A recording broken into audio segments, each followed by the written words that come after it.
Hello, तुम्ही सगळे कसे आहात? त्यांच्या डब्यासाठी भाजी बनवायची राहिली होती. सकाळी चपात्या करून घेतल्या होत्या आणि आता मी गवारीची भाजी बनवून घेते.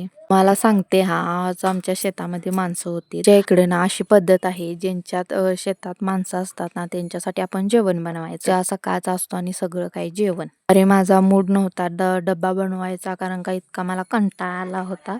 पण काय करणार, करावं तर लागतं. शेतात नेण्यासाठी ना जेवण बनवलं होतं सकाळी आणि त्यानंतर आता दुपारी, त्यानंतर संध्याकाळी. त्यामुळे मला आज कंटाळा आला होता आणि सकाळी ती चपात्या बनवलेल्या, भाजी, आमटी वगैरे सर्व काही असतं. जी शिजस पातर चला म्हटलं बाकीची कामं आवरून घेऊ. मग काल आईने गव्हाचं पीठ आणलं होतं दळून, ते मला आता डब्यामध्ये भरून ठेवायचं होतं. पिल्लू ही झोपली होती आणि त्यामुळे आता म्हटलं पटकन सगळी कामं आवरून घेऊ.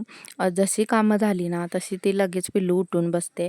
त्यामुळे काय आपल्याला आराम भेटणार नाही. संध्याकाळी जेव्हा ती झोपेल ना त्यावेळेस आपल्याला आराम. सगळी कामे आवरून बसलेच होते तितक्यात मला पार्सलवाल्याचा फोन आला की पार्सल आले.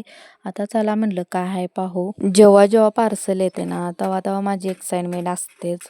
तुम्हा सर्वांना कळेलच हे काय आहे ते, मी ते घालूनच तुम्हाला दाखवते. किचन ॲप्रॉन मी मागवलं होतं, कारण का किचन कट्यापाशी उभारले ना तर घाण होतं सगळं ड्रेस वगैरे. त्यामुळे हे मी मागवलं होतं.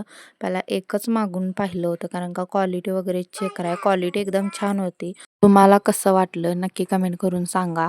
ह्यांच्या डब्यासाठी मी भाजी भरलेली होती. थोडं ते गार करत ठेवलं होतं, कारण का गरम गरम भरलं ना ते आंबतं. त्यामुळे नक्की सांगा आजचा व्हिडिओ कसा वाटला कमेंट करून.